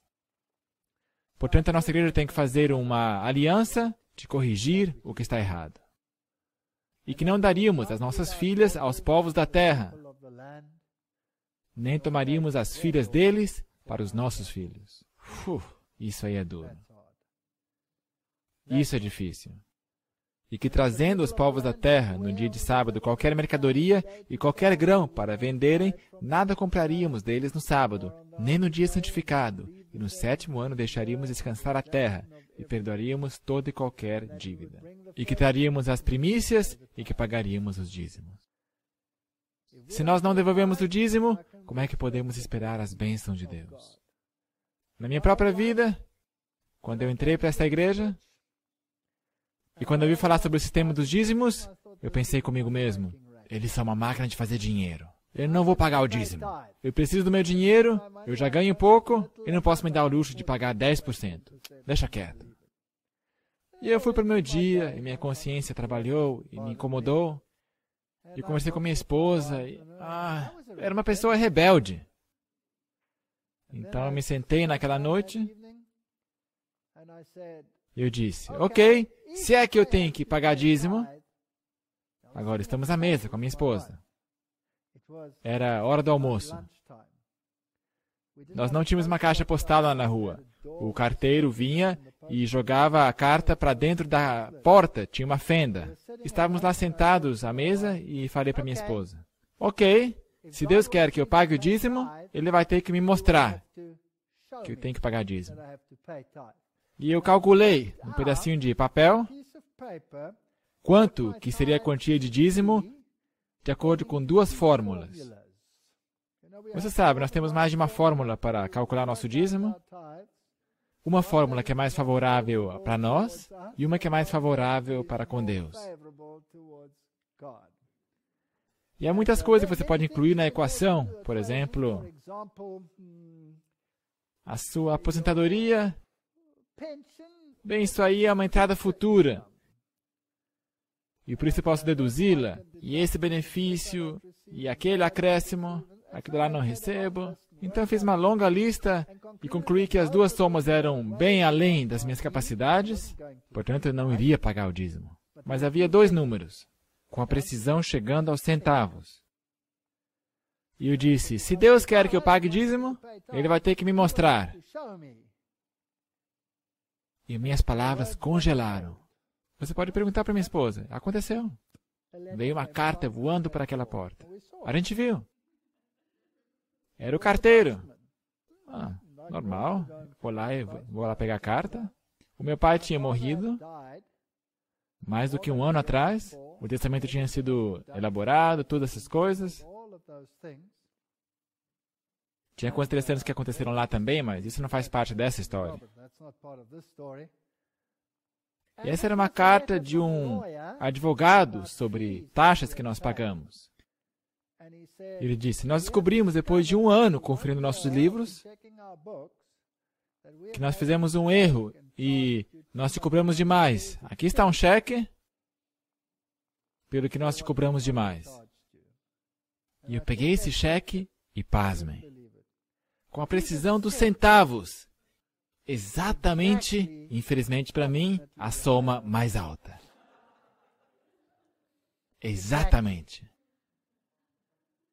Então eu disse, ok, se Deus quer pagar seu próprio dízimo, como ele acabou de fazer, esse foi o primeiro cheque com o qual eu paguei meus dízimos. Nós estávamos bem doentios, porque nós não conhecíamos a reforma de saúde. O nosso orçamento para os químicos era horrendo. Tínhamos muitas crises, nossos filhos também. Interessante que nosso orçamento de drogarias chegava nos milhares todo mês. E no próximo mês, o nosso orçamento farmacêutico foi menor e a diferença também foi esta quantia do mês anterior. Então, de uma certa forma, Deus também pagou o seu segundo dízimo. Mas depois ele disse, agora é com vocês. E depois, com o passar dos anos, eu descobri que não posso me dar ao luxo de não devolver dízimos. Portanto, se eu estou em grandes dificuldades, a primeira coisa que eu faço é pagar meus dízimos. De outra forma, eu não vou conseguir sobreviver aquele mês. Nós temos que aprender esta lição. E o sacerdote, os filhos de Arão, estaria com os levitas. Esse dinheiro não é para mim, é para os levitas. E sabe, nós argumentamos, será que eu posso mandar esse dinheiro para aquela pessoa ali? Ou essa aqui? Porque afinal de contas, sabe, eu não quero dá-lo para esses apóstatas. Você já escutou essa? Mas é para os levitas. É para os levitas. E entre todos estes supostamente apostatados, também temos algumas gemas preciosas aqui e ali. Você já percebeu isso também? Sempre há uma joia ali. E se você não pagar o dízimo, quem seria o primeiro a ir, se é que uma certa parte está apostatada? Esta gema irá. Portanto, eu pago meu dízimo e eu deixo as consequências com Deus. E somente depois de as reformas estarem em ação é que a cidade pode ser repovoada. A nossa igreja vai ter um influxo de pessoas uma vez que essa sacudidura tiver acontecido. E as muralhas e os portões purificados e dedicados. Os capítulos 11 e 12 tratam deste assunto da dedicação. Na dedicação dos muros de Jerusalém, buscaram os levitas de todos os seus lugares para trazê-los a fim de fazerem a dedicação com alegria, com louvores e com canto, saltérios, símbolos e com harpas. Música na casa de Deus. O verso 30, e purificaram-se os sacerdotes e os levitas, e logo purificaram o povo, as portas e o muro. E nós temos que purificar o povo, as portas, juízo, justiça e o muro. Mandamentos. Nós temos que voltar a alinhar-nos com os mandamentos de Deus. Agora, no capítulo 13, a história faz uma fascinante guinada e serve de lição para nós, como igreja. Neemias 13, verso 1. Naquele dia leu-se no livro de Moisés, aos ouvidos do povo, e achou-se escrito nele que os amonitas e os moabitas não entrassem jamais na congregação de Deus. Falando nisso, temos que fazer uma qualificação aqui. Ruth, ela era o quê? Ela era uma moabita. Entrou ela na congregação? Sim. Portanto, se o moabita diz, teu Deus será o meu Deus, o teu povo será o meu povo, Então já não é mais um moabita, mas um israelita. Está claro isso?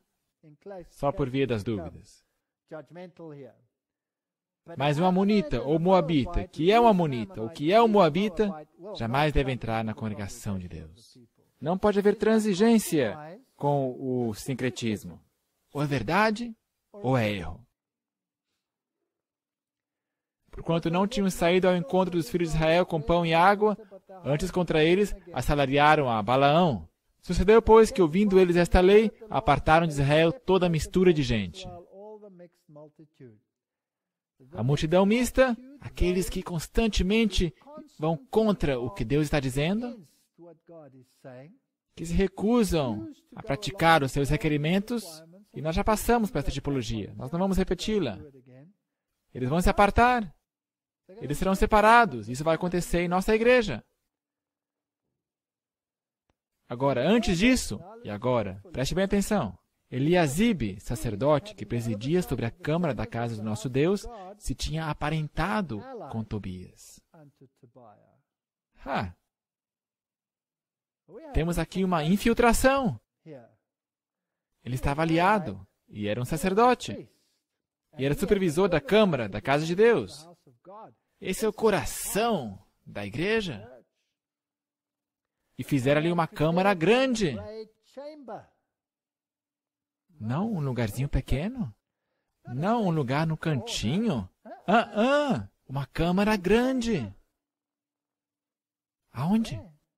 Onde dantes se depositavam as ofertas de alimento, o incenso, os utensílios, os dízimos do grão, do mosto e do azeite, que se ordenaram para os levitas, cantores, no próprio núcleo, que faz essa igreja funcionar. Aí estava esse homem estranho. Para os levitas, cantores e porteiros, como também a oferta alçada para os sacerdotes. Mas durante tudo isto, não estava eu em Jerusalém. Portanto, Neemias qualifica, porque ele, como governador e copeiro, foi de volta ao rei, de volta a Susã. Enquanto ele virou as costas, estes elementos entraram. Paramos de vigiar e viramos as costas, seja por um momento só. O que é que se infiltra na igreja? Todas estas coisas. Porque no ano 32 de Artaxerxes, rei de Babilônia, fui ter com o rei, mas após alguns dias tornei a alcançar a licença do rei.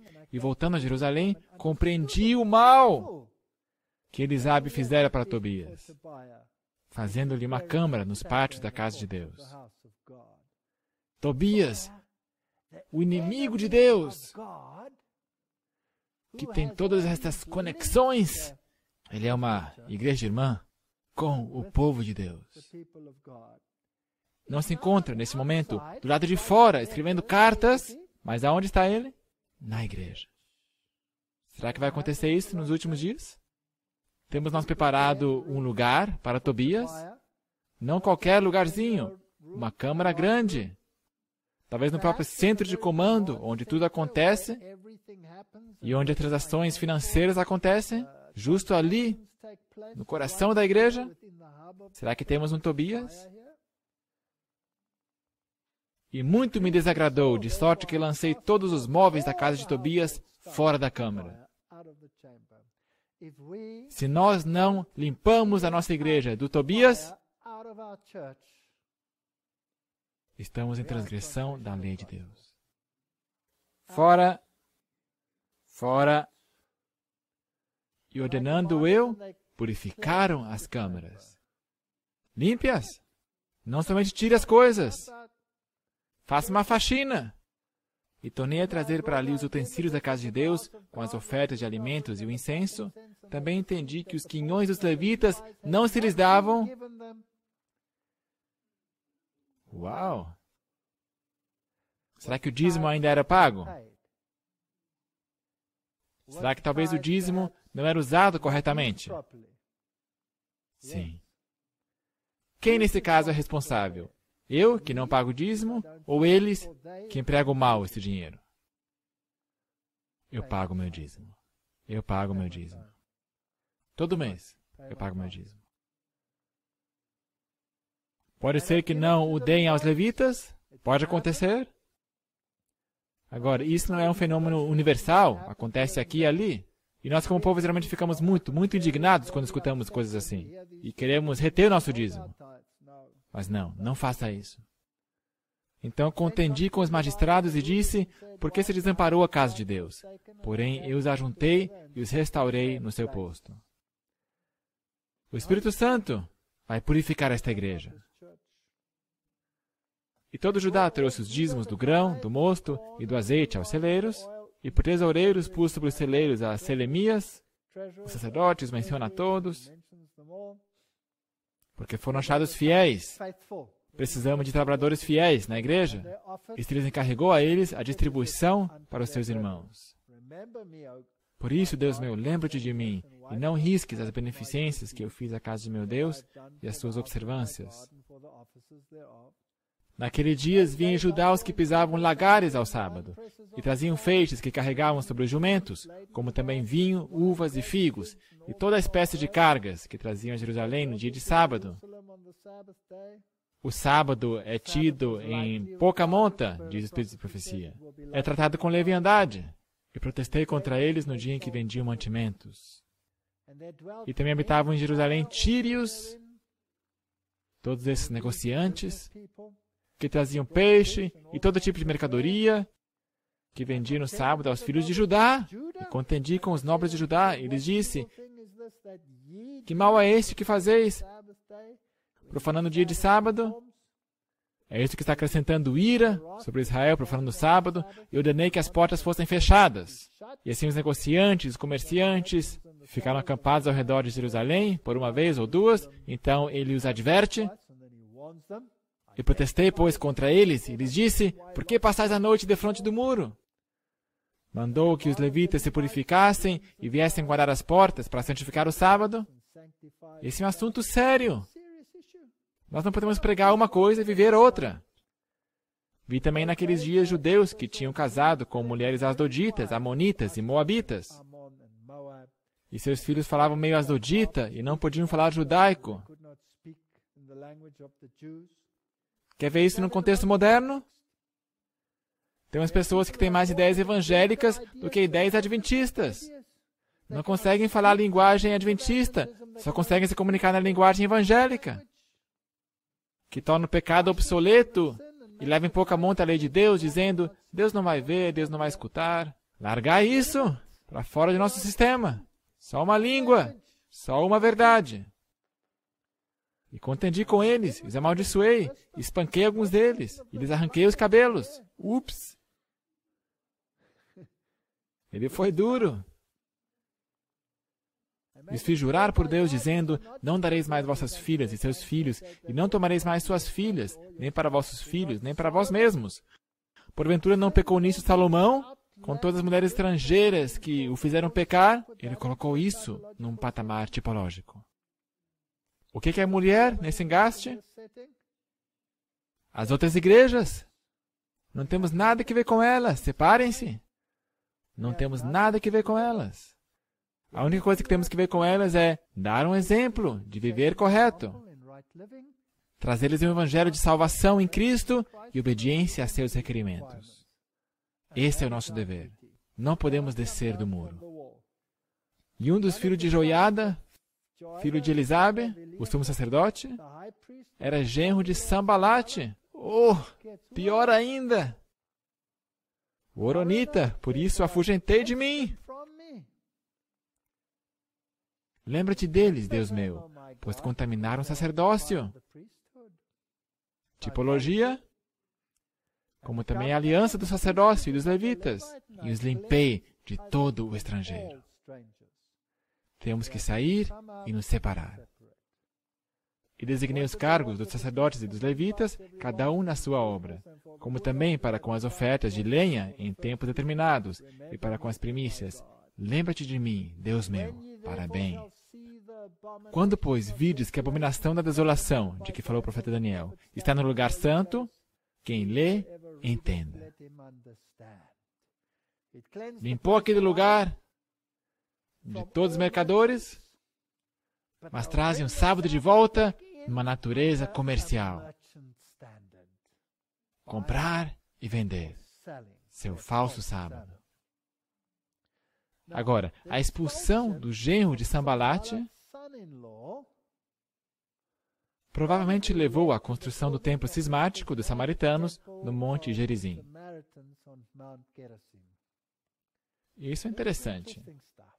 Joséfo relata, e aqui uma citação das Antiguidades, que Manassés, um irmão do sumo sacerdote Jádua, se casou com Nicaso, uma filha do sátrapa Sambalate.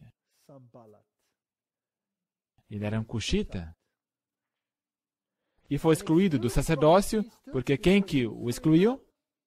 Ele tinha uma vida dupla.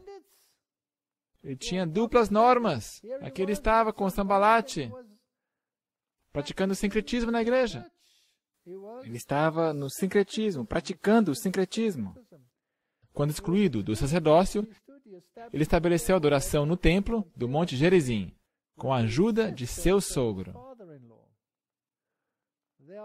Temos 2 sistemas de templo no mundo hoje que têm aparência bem similar.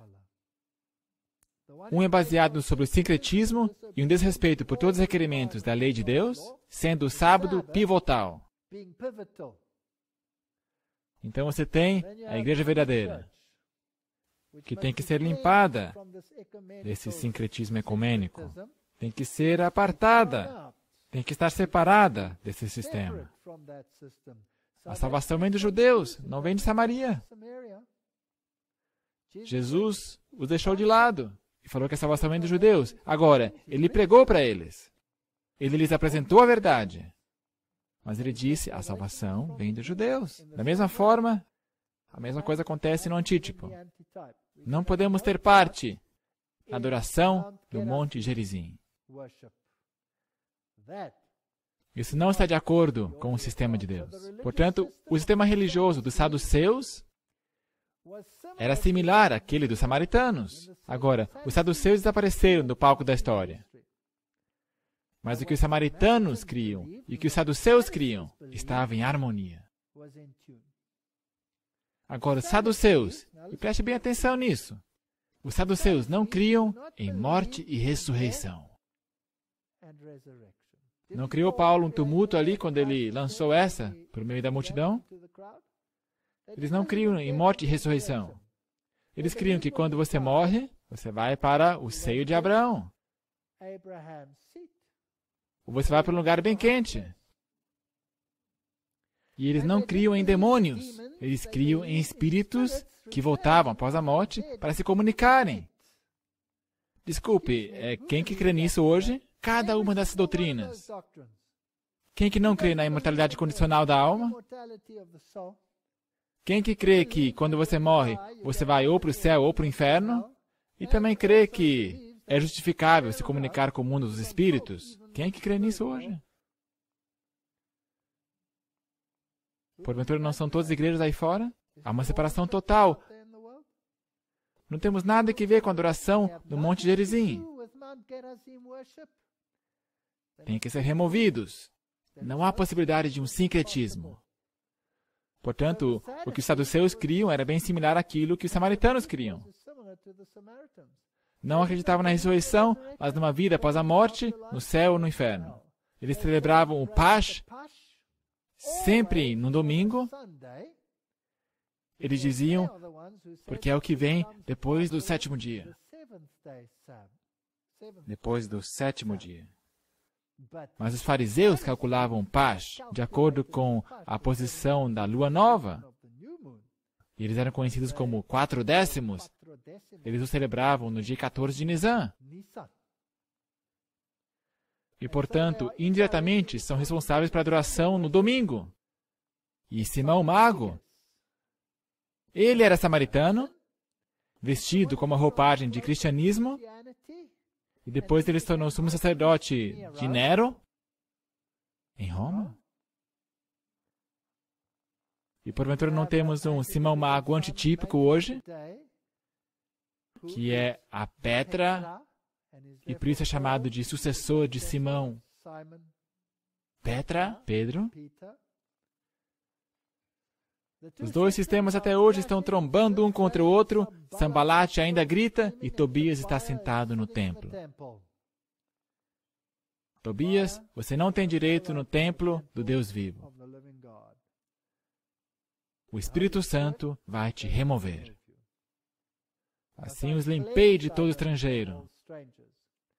E designei os cargos dos sacerdotes e dos levitas, cada um na sua obra, como também para com as ofertas de lenha em tempos determinados, e para com as primícias. Lembra-te de mim, Deus meu, para bem.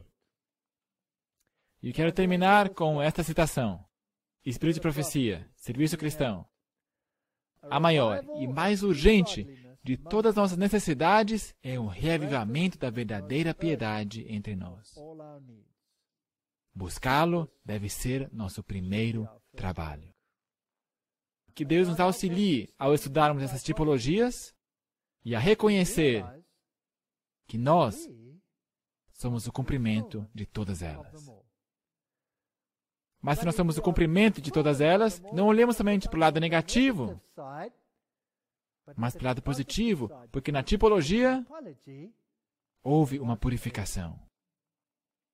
Portanto, essa purificação virá e será conduzida pelo Espírito Santo. E que Deus nos abençoe ao buscarmos um reavivamento da verdadeira piedade e a torná-lo uma realidade. Amém.